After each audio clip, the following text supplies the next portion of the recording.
Hello दोस्तों, general studies में आप सभी का स्वागत है। दोस्तों, वीडियो बीपीडीओ परीक्षा जो कि 9 जुलाई को होनी प्रस्तावित है, ठीक है, उसके लिए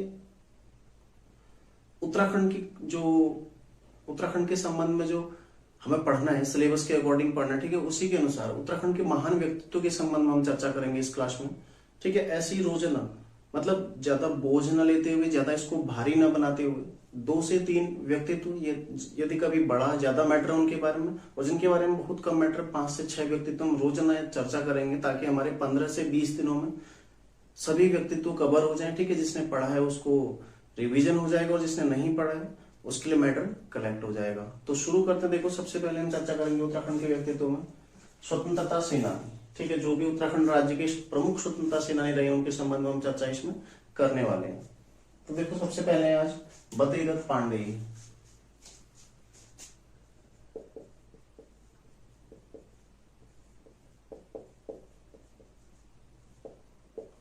बद्रीदत्त पांडे, ठीक है, एक महत्वपूर्ण व्यक्ति जिन्हें कुमाऊं केसरी भी कहा जाता है।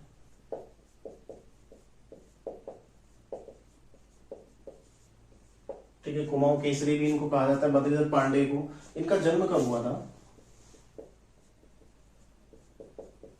15 फरवरी, ठीक है, 1882 को कहा हुआ था? कनखल में। ठीक है, 15 फरवरी 1882 को इनका जन्म कहाँ हुआ था? कनखल, हरिद्वार में इनका जन्म हुआ था। देखो, जन्म इनका कहाँ हुआ? हरिद्वार, लेकिन कर्मस्थली कहाँ है इनकी?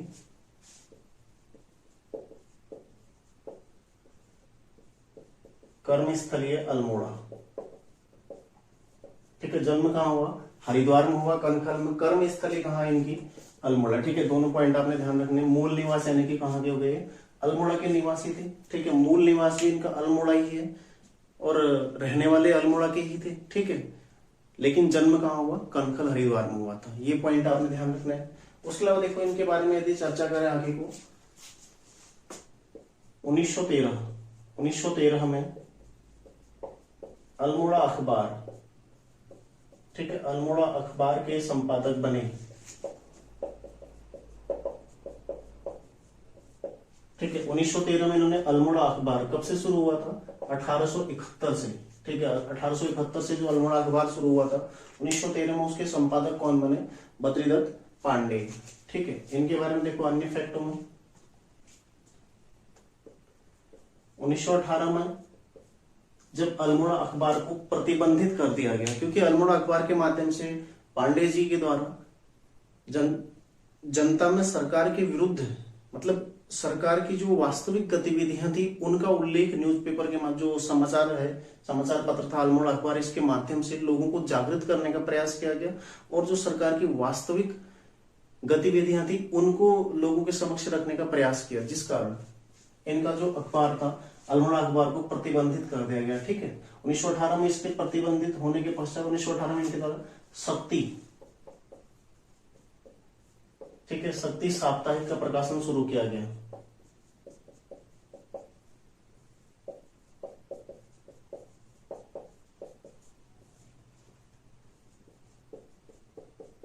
ठीक है, किस तिथि से हुआ था? तिथि भी ध्यान रखिएगा, 15 अक्टूबर 1918 से। ठीक है, ये तिथि एक बार यूपी SSSC पहले पहुंच चुका है। तो 15 अक्टूबर 1918 से इनके द्वारा शक्ति साप्ताहिक का प्रकाशन शुरू किया गया था। ठीक है, दोनों आपने ध्यान रखना है। इन्हें कुमाऊं केसरी कहा जाता है, मैं आपको पहले ही बता चुका हूं। ठीक है, 1921 में कुली बेगार आंदोलन में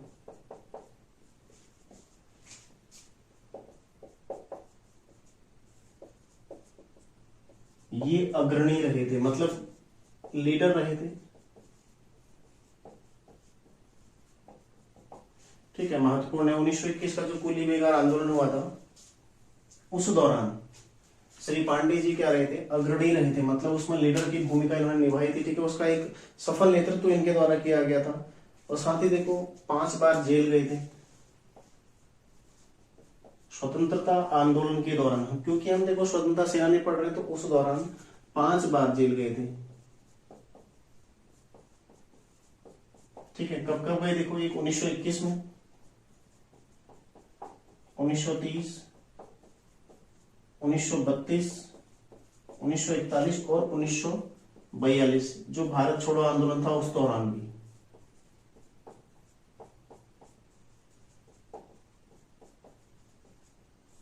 ठीक है, तो भारत छोड़ो आंदोलन के दौरान भी ये जेल गए थे। ये भी महत्वपूर्ण पॉइंट है क्योंकि आपसे पूछा जा सकता है निम्न में से उत्तराखंड के कौन से स्वतंत्रता सेनानी भारत छोड़ो आंदोलन के दौरान जेल नहीं गए थे। इस तरह से आपको विकल्प मिल सकते हैं। ठीक है, गोविंद वल्लभ पंत भी गए थे, बद्रीदत्त पांडे भी गए थे, इसी तरह से आगे हम देखेंगे अन्य के बारे में भी।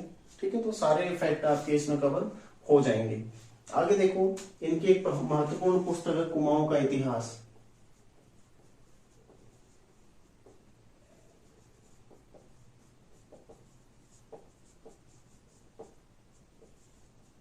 कुमाऊं का इतिहास, ठीक है, काफी महत्वपूर्ण है, पूछी गई है कई बार, आगे भी पूछी जाएगी, जो कि 1937 में प्रकाशित हुई थी। ये भी आपने ध्यान रखना। ठीक है, 1937 इस वर्ष ये प्रकाशित हुई थी, ये भी आपने ध्यान रखना है। ये हो गया इनका, देखो, स्वतंत्रता संग्राम के दौरान जो इनका योगदान था। इसके अलावा एक और इनका जो महत्वपूर्ण योगदान था उसमें देखो 1923 में कुमाऊं परिषद के 5वें अधिवेशन की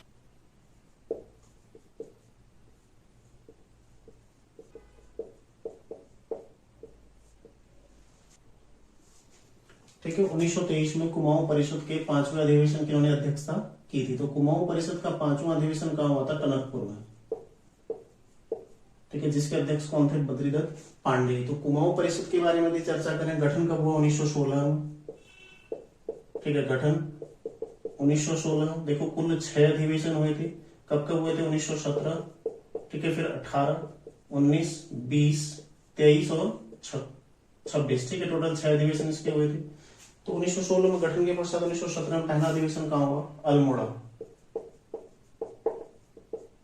दूसरा कहाँ हुआ था? हल्द्वानी। तीसरा कहाँ हुआ था? कोटद्वार। चौथा कहाँ हुआ था? काशीपुर। 5वां कहाँ हुआ था? ये हुआ था टनकपुर में। और अंतिम कहाँ हुआ था? गनियाधौली। ठीक है, रानीखेत के पास पड़ता है। तो ये सभी अधिवेशन भी आपने ध्यान रखना, इसलिए देखो यहाँ पर रिवीजन भी हो गया इसका हल्का सा। तो पहले के जो पहला अधिवेशन था उसके अध्यक्ष कौन थे? जयदत्त जोशी। ठीक है, जयदत्त जोशी थे। दूसरे के कौन थे? तारादत्त गैरोला। ठीक है, तारादत्त गैरोला जी थे दूसरे के। तीसरे के कौन थे? देखो, बद्रीदत्त जोशी, जो कोटद्वार में हुआ था, बद्रीदत्त जोशी। ठीक है, चौथा हुआ था काशीपुर हरगोविंद पंत। 5वां कहां से हुआ था? टनकपुर। टनकपुर के कौन थे? देखो, इसके अध्यक्ष कौन थे? बद्रीदत्त पांडे। ठीक है, और लास्ट कौन हुआ था? गनियाधौली 1926 में हुआ था। इसके कौन थे? इसके थे मुकुंदी लाल। ठीक है, इसके कौन थे? मुकुंदी लाल। तो ये 6 के 6 अपने ध्यान रखने हैं, इसलिए यहाँ पर मैंने थोड़ा सा आपको पूरा इसका रिवीजन भी करा दिया। कुमाऊं परिषद के गठन कब हुआ था? 1916 में। और इसका विलय कब हुआ? कुमाऊं अल्मोड़ा कांग्रेस में इसका विलय कब हुआ था? 1926 में इसका विलय हो गया था। उद्देश्य क्या था इसको गठित करने का?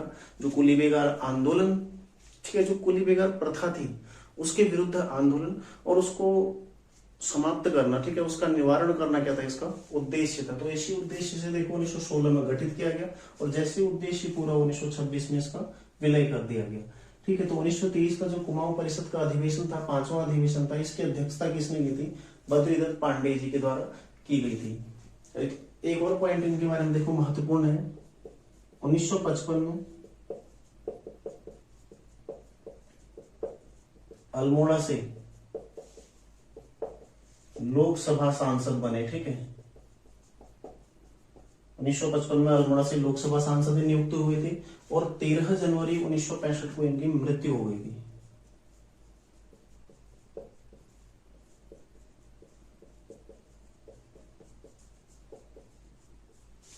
ये इनका राजनीतिक जीवन है। ठीक है, बाकी इनका पूरा जो स्वतंत्रता के दौरान योगदान है, बाकी पूरा इनका योगदान रहा है। 1946 में इनके द्वारा पृथक राज्य की मांग भी की गई थी। ठीक है, उसके लिए प्रस्ताव इन्होंने दिया था, एक पृथक राज्य की मांग के लिए 1946 में इनके द्वारा। ठीक है, उत्तराखंड के जो पर्वतीय इलाका है इसके लिए पृथक प्रशासनिक इकाई बनाने की इन्होंने बात 1946 में कही थी, इसको भी आप लोग नोट कर लीजिएगा। ठीक है, तो देखो बद्रीनाथ पांडे, इनका एक स्क्रीनशॉट आप लोग ले लो।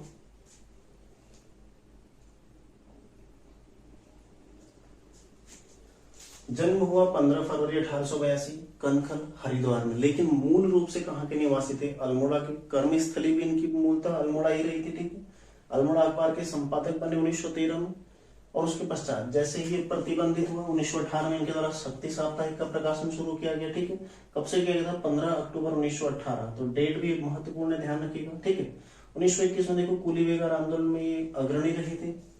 5 बार जेल भी गई स्वतंत्रता आंदोलन में, 1921 में, 30 में, 32, फिर 41 और 42। ठीक है, भारत छोड़ो आंदोलन के दौरान भी ये जेल गए थे। ठीक है, ये भी काफी महत्वपूर्ण एक पॉइंट है। इनके द्वारा कुमाऊं का इतिहास लिखा गया, जो कि 1937 में लिखा गया था। ठीक है, 1923 में देखो कुमाऊं परिषद के अध्यक्ष रहे थे, 5वें अधिवेशन के अध्यक्ष रहे थे, जो कि टनकपुर में हुआ था। ठीक है, बाकी कुमाऊं परिषद के बारे में हो गया। और 1955 में अल्मोड़ा से लोकसभा सांसद चुने गए, और 13 जनवरी 1965 को इनकी मृत्यु हो गई। ठीक है, ये सारे फैक्टर आपके जो कि इनके बारे में हो सकते हैं। और इसके अलावा 1946 में इन्होंने पर्वतीय क्षेत्र के लिए, ठीक है, पृथक प्रशासनिक इकाई बनाने की मांग की थी। साथ ही देखो इन्हें जो भी ब्रिटिश काल के दौरान या उसके पश्चात जो भी इन्हें पदक इत्यादि प्राप्त हुए थे, सम्मान इत्यादि प्राप्त हुए थे, इन्होंने 1962 के भारत चीन युद्ध के दौरान उन्हें वापस सरकार को लौटा दिया था। ठीक है, तो काफी महान व्यक्तित्व उत्तराखंड के रहे थे, और एक महत्वपूर्ण योगदान इनका कुमाऊं का इतिहास जो कि काफी महत्वपूर्ण है, और एक इतिहास को जानने का, कुमाऊं के इतिहास को जानने का एक महत्वपूर्ण ग्रंथ भी, एक महत्वपूर्ण कृति भी है। ठीक है, तो इनके बारे में सारे फैक्टर हमारे कवर हो गए। अब हम चर्चा करते, देखो पंडित गोविंद वल्लभ पंत। अगले जो व्यक्ति हैं वो है पंडित गोविंद वल्लभ पंत, इनके बारे में हम चर्चा करते हैं। ठीक है, इनका जन्म कब हुआ? इन्हें देखो हिमालय पुत्र कहा जाता है। ठीक है, इनका जन्म देखो सबसे पहले कब हुआ था? 10 सितंबर 1887 खूंट ग्राम। ठीक है, कहां पड़ता है? अल्मोड़ा में। 10 सितंबर 1887 को खूंट ग्राम अल्मोड़ा में इनका जन्म हुआ था, पंडित गोविंद वल्लभ पंत का। ठीक है, इन्हें जो हिमालय पुत्र की उपाधि दी है किसने दी है? जवाहरलाल नेहरू ने। और इनके सहपाठी इनको क्या बोलते थे? गोविंद वल्लभ महाराष्ट्र।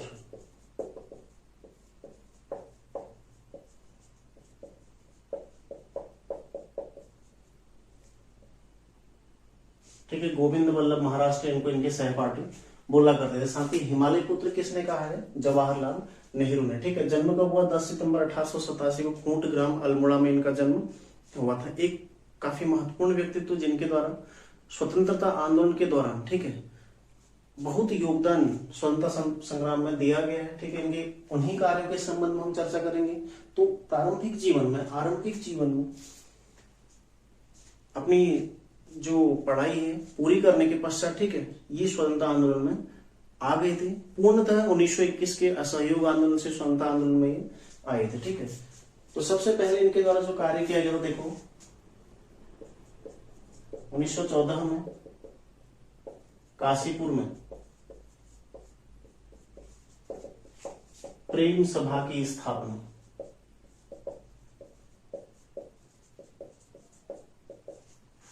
ठीक है, इसके अलावा देखो 1903 में इनके द्वारा एक हैप्पी क्लब स्थापित किया गया था।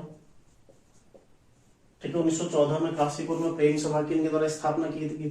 ठीक है, इस प्रेम सभा का उद्देश्य क्या था? शिक्षा और साहित्य के प्रति जनता में जागरूकता उत्पन्न करना। ठीक है, शिक्षा एक और मतलब लोग शिक्षित हों और साहित्य के प्रति उनमें जागरूकता उत्पन्न हो। ठीक है, यही क्या था इसका उद्देश्य था, प्रेम सभा का उद्देश्य, जो कि 1914 में काशीपुर में किसके द्वारा स्थापित किया गया? पंडित गोविंद वल्लभ पंत के द्वारा। ठीक है, बाकी देखो 1903 में हैप्पी क्लब की इन्होंने स्थापना की थी। तो ये इनका आरंभिक जीवन हो गया। यदि चर्चा करें स्वतंत्रता संघर्ष,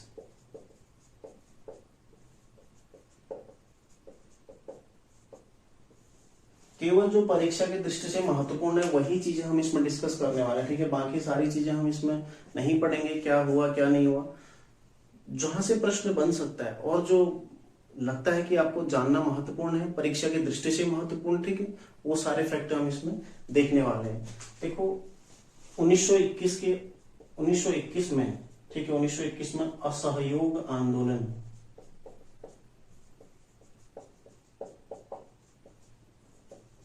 में हिस्सा लिया, ठीक है। असहयोग आंदोलन कब से कब हुआ था देखो, 1 अगस्त 1920 से 5 फरवरी 1922, ठीक है। असहयोग आंदोलन था, इस दौरान इन्होंने असहयोग आंदोलन में 1921 में हिस्सा लिया था, ठीक है। और उसके अलावा देखो 1928 में साइमन कमीशन के विरोध में भी हिस्सा लिया था।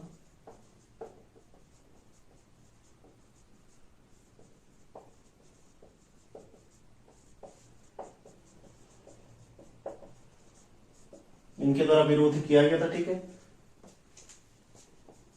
1930 नमक जो सत्याग्रह था उसमें शामिल हुए थे।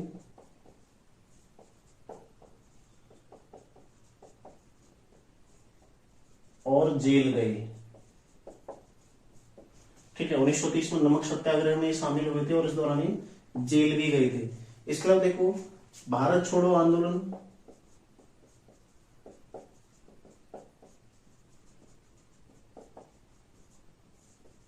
में शामिल, ठीक है। और इस दौरान 9 अगस्त 1942 को अहमदनगर किले में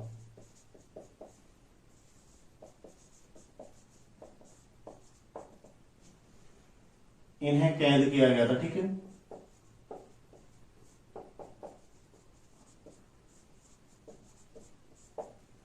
और कब से कब तक गए थे, 13 मार्च 1945 तक, इस अवधि तक ये जेल में रहे थे इस दौरान, ठीक है। तो देखो लगभग 3 साल ये यहाँ पर जेल में रहे थे। तो इनके बारे में फैक्ट, स्वतंत्रता संघर्ष के जो भी इनके महत्वपूर्ण तथ्य हैं देखो, 1921 में असहयोग आंदोलन में हिस्सा लिया था और असहयोग आंदोलन में बता चुका हूं आपको कब से कब तक हुआ था, ठीक है। उसके अलावा देखो 1928 में साइमन कमीशन का विरोध, साइमन कमीशन कब आया था, 3 फरवरी 1928 को भारत आया था, ठीक है। और गठन कब हुआ था, नवंबर 1927 में इसका गठन हुआ था। तो इसका विरोध सभी भारतीयों के द्वारा लगभग किया गया था, क्योंकि इसमें सभी सदस्य क्या थे, ब्रिटिश थे। तो सभी भारतीयों के द्वारा इसका विरोध किया गया। तो उसमें विरोध करने वालों में गोविंद वल्लभ पंत भी शामिल थे, ठीक है। और नमक सत्याग्रह 1930 में शामिल हुए थे और जेल गए थे। दांडी मार्च में शामिल नहीं हुए, नमक सत्याग्रह में शामिल हुए, ठीक है। बाकी देखो भारत छोड़ो आंदोलन इस दौरान ही इसमें भी शामिल हुए, भारत छोड़ो आंदोलन में भी, स्वतंत्रता आंदोलन के दौरान, ठीक है। और 9 अगस्त 1942 को भारत छोड़ो आंदोलन कब शुरू होता है, 8 अगस्त, ठीक है। मतलब 8 अगस्त 9 अगस्त दोनों तिथियां किताबों में दी गई हैं, वैसे 8 अगस्त सही आंसर इसका, ठीक है। 8 अगस्त से शुरू होता है और 9 अगस्त की प्रातः को ही इन्हें गिरफ्तार करके अहमदनगर किले में बंद कर दिया गया, जहां पर 13 मार्च 1945 तक रहे थे, ठीक है। तो ये भी आपने ध्यान रखना है। अगला देखो इनका राजनीति में, ये हो गया इनका स्वतंत्रता संघर्ष, ठीक है, ये इनका आरंभिक जीवन। अब है राजनीति में इनका क्या योगदान था,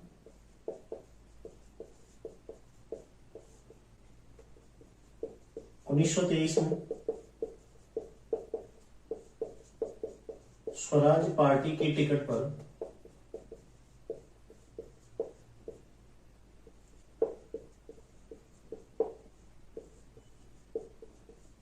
नैनीताल क्षेत्र से विधान परिषद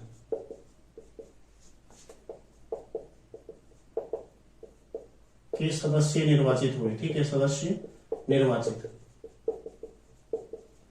मतलब 1923 में स्वराज पार्टी के टिकट पर विधान परिषद के सदस्य निर्वाचित हुए थे, ठीक है।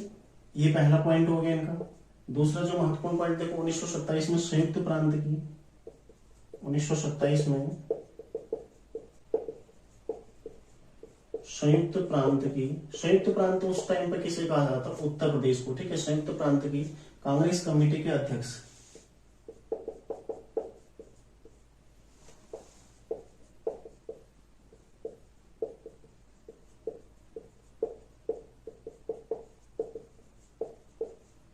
नियुक्त हुए, ठीक है।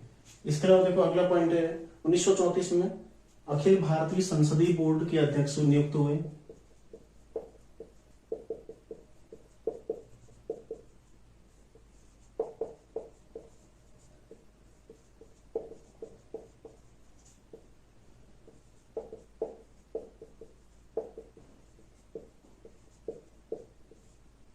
ठीक है। 1934 में अखिल भारतीय संसदीय बोर्ड के अध्यक्ष नियुक्त हुए। इसके अलावा देखो 17 जुलाई 1937 से 2 नवंबर 1939 तक, ठीक है, 2 नवंबर 1939 तक ये क्या रहे थे, संयुक्त प्रांत के पहले मुख्यमंत्री नियुक्त हुए थे।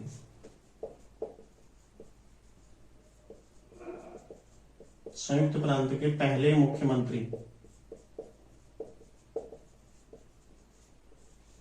ठीक है।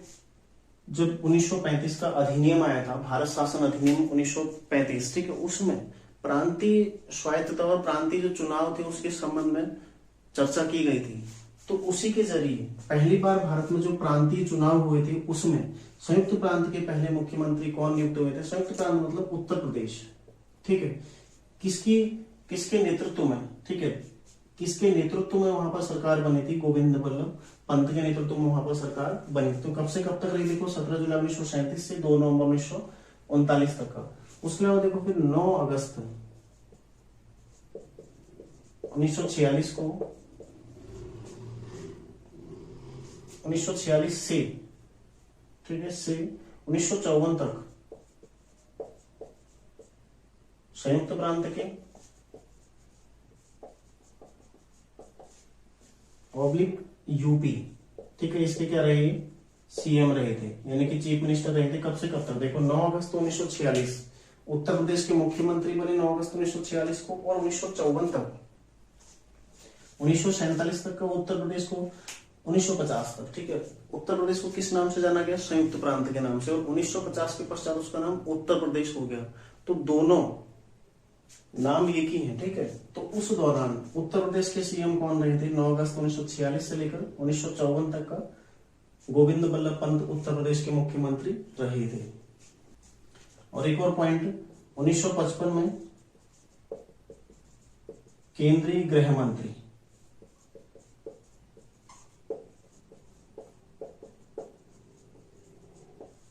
ठीक है, 1955 में केंद्रीय 10 जनवरी, इसका डेट जो है 10 जनवरी, ठीक है, 10 जनवरी 1955 में केंद्रीय गृह मंत्री के रूप में नियुक्त हुए थे, जिस पद पर 7 मार्च 1961 इनकी जो मृत्यु की तिथि है उस तिथि तक ये उस पद पर रहे थे। तो इसका एक आप लोग स्क्रीनशॉट ले लो, वहां की आगे चर्चा करते हैं इनके बारे में और, ठीक है। तो देखो जन्म कब हुआ था, 1887, 10 सितंबर 1887 जो इनका जन्मदिन है, उत्तराखंड गौरव दिवस के रूप में मनाया जाता है अभी।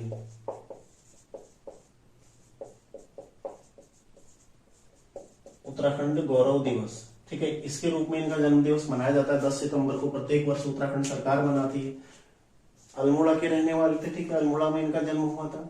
हिमालय पुत्र की उपाधि इनको किसने दी थी, हिमालय पुत्र की संज्ञा इनको किसने दी थी, जवाहरलाल नेहरू ने, जबकि इनके साथी इनको क्या बोलते थे, गोविंद बल्लभ महाराष्ट्र, ठीक है। 1914 में काशीपुर में प्रेम सभा की स्थापना। इसका उद्देश्य क्या था प्रेम सभा का, लोगों में एक तो जागरूकता पैदा करना, साहित्य के प्रति जागरूकता पैदा करना, ठीक है, और साथ ही शिक्षा के लिए लोगों को प्रेरित करना, ये क्या था इसका उद्देश्य था। 1903 में हैप्पी क्लब और साथ ही जो भी संगठन बने थे जैसे कुमाऊं परिषद है या फिर अल्मोड़ा कांग्रेस है, इसकी स्थापना में, ठीक है, इसके संचालन में इनका महत्वपूर्ण योगदान रहा था। स्वतंत्रता संघर्ष की यदि चर्चा करें, 1921 में असहयोग आंदोलन में इन्होंने हिस्सा लिया था, ठीक है। 1928 में साइमन कमीशन का विरोध में ये उतरे थे और साथ ही इस दौरान घायल भी हुए थे। 1930 में नमक सत्याग्रह में ये शामिल हुए थे, ठीक है। भारत छोड़ो आंदोलन में ये शामिल हुए थे 1942 में, और 9 अगस्त 1942 को इन्हें गिरफ्तार कर दिया। कहाँ रखा गया था, अहमदनगर किले में रखा गया था, जहां कब तक रहे थे, 13 मार्च 1945 तक ये जेल में रहे थे, ठीक है। इसके अलावा देखो राजनीति में यदि चर्चा करें, 1923 में स्वराज पार्टी के टिकट पर नैनीताल जिले का जो क्षेत्र था, ठीक है, वहां से विधान परिषद के सदस्य निर्वाचित हुए। इसके अलावा 1927 में संयुक्त प्रांत की कांग्रेस कमेटी के अध्यक्ष निर्वाचित हुए। 1934 में अखिल भारतीय संसदीय बोर्ड के अध्यक्ष निर्वाचित हुए, ठीक है। जब पहली बार चुनाव हुआ प्रांतीय चुनाव, तो उस दौरान उत्तर प्रदेश में इन्हीं के नेतृत्व में, ठीक है, इन्हीं के नेतृत्व में सरकार बनी थी। इसके अलावा देखो 9 अगस्त 1946 से 1954 तक संयुक्त प्रांत और उत्तर प्रदेश, ठीक है, उसके मुख्यमंत्री रहे थे। और 1955 में केंद्रीय कैबिनेट में गृह मंत्री नियुक्त हुए थे, ठीक है, 10 जनवरी 1955 को। ये सारे फैक्ट इनके बारे में हो गए। इनकी मृत्यु कब हुई, 7 मार्च 1961, ठीक है। किस कारण हुई थी? हृदयघात। इनकी मृत्यु हुई थी 7 मार्च 1961 को हृदयघात के कारण। ये सारे फैक्ट आपके इनके कवर हो गए, ठीक है। अब देखते हैं इनके बारे में कुछ और पॉइंट जो महत्वपूर्ण है। देखो, एकमात्र भारत रत्न प्राप्त करता उत्तराखंड से, ठीक है।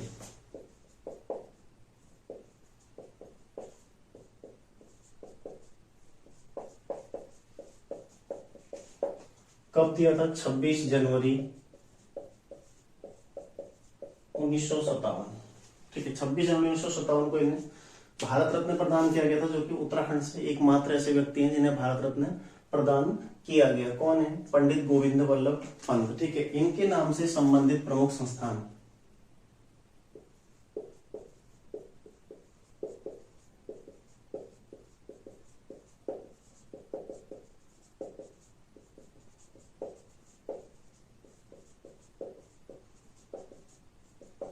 ठीक है, ये हम चर्चा करेंगे इनके नाम से संबंधित प्रमुख संस्थान। सबसे पहला देखो, जीवी पंत हिमालय पर्यावरण एवं विकास संस्थान।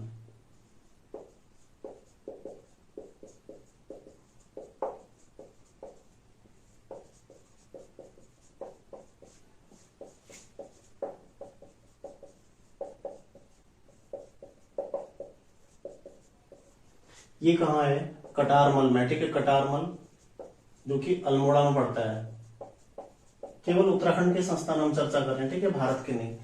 मतलब जो उत्तराखंड में स्थित है उनके संबंध में हम चर्चा कर रहे हैं। जीवी पंत हिमालयी पर्यावरण विकास संस्थान का है कटारमल, अल्मोड़ा में। स्थापना कब हुई थी इसकी? 1988 में, ठीक है। 1988 में इसकी स्थापना हुई थी। अगला देखो, पंडित गोविंद वल्लभ पंत राजकीय संग्रहालय। पंडित गोविंद वल्लभ पंत राजकीय संग्रहालय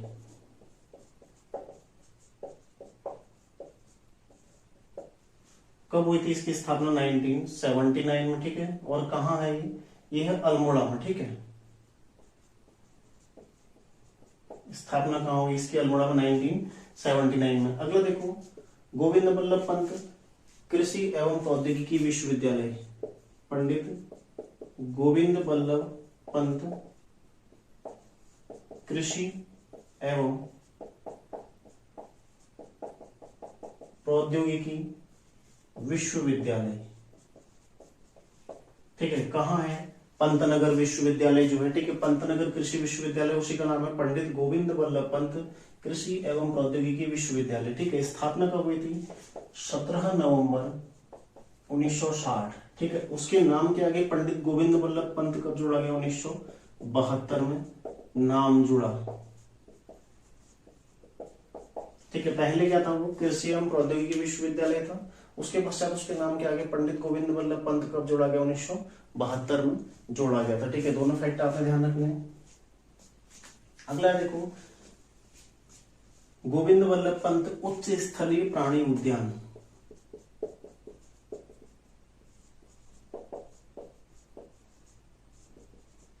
गोविंद वल्लभ पंत उच्च स्थलीय प्राणी उद्यान, ठीक है। कहाँ है ये? नैनीताल में, ठीक है। नैनीताल में इसकी स्थापना देखो कब हुई थी? 1995 में इसकी स्थापना हुई थी, ठीक है। नैनीताल में इसका क्षेत्रफल कितना है? क्षेत्रफल कितना है इसका? 4.693 वर्ग किलोमीटर इसका क्षेत्रफल है, ठीक है। और कितनी हाइट पर है? ऊंचाई कितनी इसकी समुद्र तल से? लगभग 2100 मीटर, ठीक है। सब चीज जो भी पूछी जा सकती है वो सारी चीजें हम इसमें डिस्कस कर रहे हैं, ठीक है। पंडित गोविंद वल्लभ पंत जिनके नाम से जो भी संस्थान है उत्तराखंड के अंतर्गत, एक तो देखो हिमालय पर्यावरण विकास संस्थान 1988 में इसकी स्थापना हुई थी, ठीक है। गोविंद वल्लभ पंत राजकीय संग्रहालय 1979 में इसकी स्थापना हुई थी। पंडित गोविंद वल्लभ पंत कृषि एवं प्रौद्योगिकी विश्वविद्यालय 17 नवंबर 1960 को स्थापना हुई थी और 1972 में नाम गोविंद वल्लभ पंत के नाम से नाम दिया गया था, ठीक है। और लास्ट में देखो, गोविंद वल्लभ पंत उच्च स्थलीय प्राणी उद्यान जो कि नैनीताल में, स्थापना 1995 में, ठीक है। क्षेत्रफल कितना है? 4.693 वर्ग किलोमीटर का क्षेत्रफल है। और साथ देखो ऊंचाई किस हाइट पर है? समुद्र तल से 2100 मीटर की हाइट पर, ये भी काफी महत्वपूर्ण, ठीक है, पूछा जा सकता है आपसे। तो आप लोग इसका एक स्क्रीनशॉट ले लो। ठीक है, ये 2 व्यक्तित्व आज हम चर्चा कर रहे हैं। ठीक है, बाकी अगले 2 से 3 मतलब ऐसे ही रोजाना कभी 2 कभी 4 मतलब जिनका मैटर कम होगा उनके बारे में 4-5 भी हम एक दिन में कवर कर लेंगे, और जब ज्यादा मैटर है जिनके संबंध में, ठीक है, 2 या फिर 3। तो इस तरह से हमारा एक मैटर भी तैयार हो जाएगा और सारी चीजें उनसे संबंधित संस्थान, उनकी पुस्तकें, सब कुछ हम चर्चा करेंगे। तो हमारी अन्य चीजें भी उससे रिवाइज हो जाएंगी। जैसे हमने कुमाऊं परिषद इस क्लास में देखी, बाकी अन्य संस्थान इस क्लास में देखे, जो कि काफी महत्वपूर्ण रहेगा। ठीक है, तो मिलते हैं नेक्स्ट क्लास में। तैयारी आप लोग करते रहिए और जो भी चैनल बने चैनल को सब्सक्राइब कर लीजिएगा। धन्यवाद।